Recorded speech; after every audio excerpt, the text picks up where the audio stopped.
mga isang dekada na siyang undersecretary sa planning. Yung kanyang kapangyarihan ngayon na halos parang siya yung gatekeeper ng DPWH.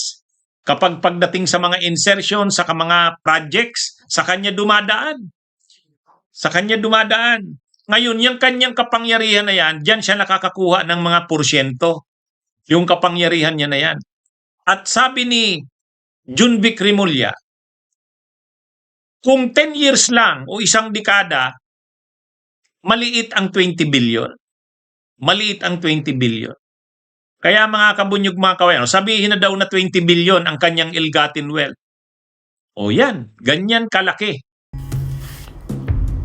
Wala nang maraming paligoy-ligoy pa. Diretso sa punto na.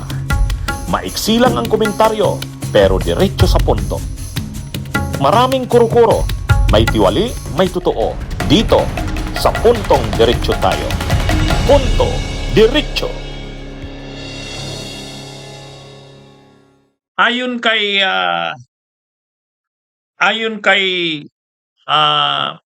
SILG, Secretary of Interior and Local Government Junvic Rimulya, aabutin 20 billion.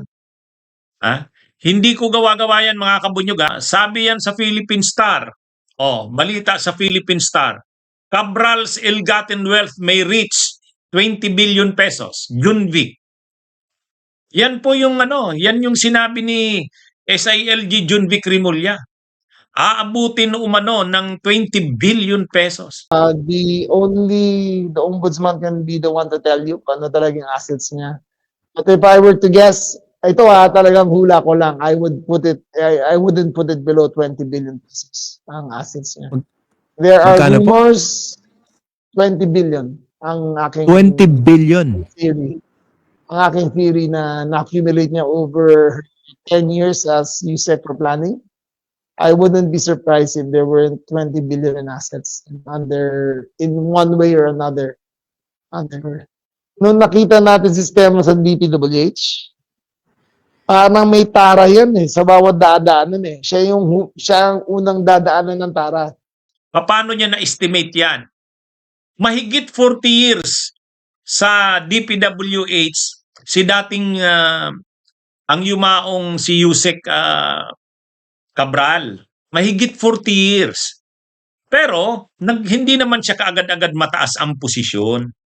Hindi naman kaagad mataas yung posisyon niya. Nagsimula siya sa rank and file lang. Yung ordinaryong engineer lang. Pagkatapos na-promote, yung talagang mataas na yung posisyon niya, yung USEC na siya, mga isang dekada.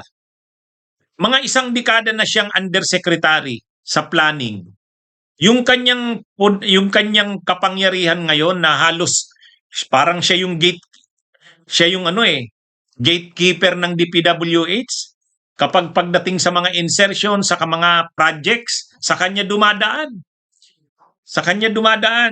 Ngayon, yung kanyang kapangyarihan na yan, diyan siya nakakakuha ng mga porsyento. Yung kapangyarihan niya na yan. At sabi ni Junvic Rimulya, kung 10 years lang o isang dekada, maliit ang 20 billion. Maliit ang 20 billion. Kaya mga kabunyog mga kawayan, sabihin na daw na 20 billion ang kanyang ill-gotten wealth. O yan, ganyan kalaki. At yan daw ay mababang estimate na yan. Mga kabunyog, mababang estimate na yan. Pwede talagang ganyan. Kasi sila Alcantara nga, district engineer lang yon. At saka hindi naman ganun katagal yung transaksyon nun, yung sindikato nun. Hindi ganun katagal. Pero billion din ang perang hinawakan. Ganun din si Yusek Bernardo. Si Yusek Bernardo, mas maliit ang kapangyarihan nun kaysa dito kay Cabral. Kaya itong si Cabral, yung 20 billion na sinasabi ni Junvic Rimulya, maliit pa yan. Pero i-assume na nating 20 billion nga. So ganyan mga kabunyog, mga kababayan. Grabe, ano? Kaya siguro, ano, tingnan nyo yung ano, ang isa nga sa mga naging issue, isa sa mga nabuksan na issue sa pagkamatay ni dating DPWH Undersecretary Cabral ay yung controversial na Ayon Hotel. Yung Ayon Hotel. Naungkat yung Ayon Hotel na yan, lumabas yan nang mamatay si Yuse Cabral. Kasi ang lumalabas, ayon kay Junvic Rimulya din, ang may-ari talaga niyan ay si Yuse Cabral eh. Si Yuse Cabral. Ay nabili daw ito sa 2.1 billion. Imagine niyo. Doon pa lang nang binili yung dati kasing Holiday Inn yan eh. Dating Holiday Inn Hotel ay Holiday Inn. Ngayon nung Holiday pa yan, ang pangalan pa niyan ay Holiday Inn, binili daw yan 2.1 billion. Nung 2018, nung nabili yung Holiday na yan, nakapangalan kay David Sanchez, Engineer David Sanchez. Itong mga Sanchez, lalo na itong si Engineer David Sanchez, pinapaniwalaan na ito'y may relasyon daw yan kay Cabral. Ayon na rin sa mga lumalabas sa Billionaire News Channel. Kaya nang nabili yung hotel na yan, 2.1 billion. Sabi nga natin, saan kukuha si Yuse Cabral ng pambili niyan? Yung pala. Sabi ni Junvic Rimulya, mga 20 billion.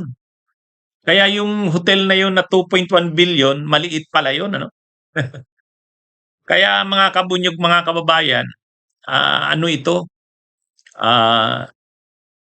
itong pangyayaring ito itong issue ngang ito na nabili daw yan hotel na yan, ang pangalang na nakaprontera lang si David Sanchez. Ito daw di umano ay mayroong relasyon kay Cabral. Tapos nung mainit na ang issue ng hotel na yan, bininta kay Eric Yap. Nitong 2025 lang.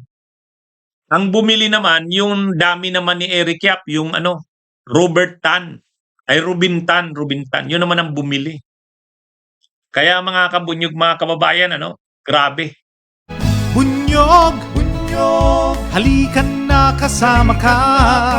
Bunyog, kapag buklod ay may pag-asa. Luzon, Visayas, Mindanao, isa ang pananaw. Sa bagong Pilipinas ang bunyog isisigaw. Bunyog, bunyog, bunyog.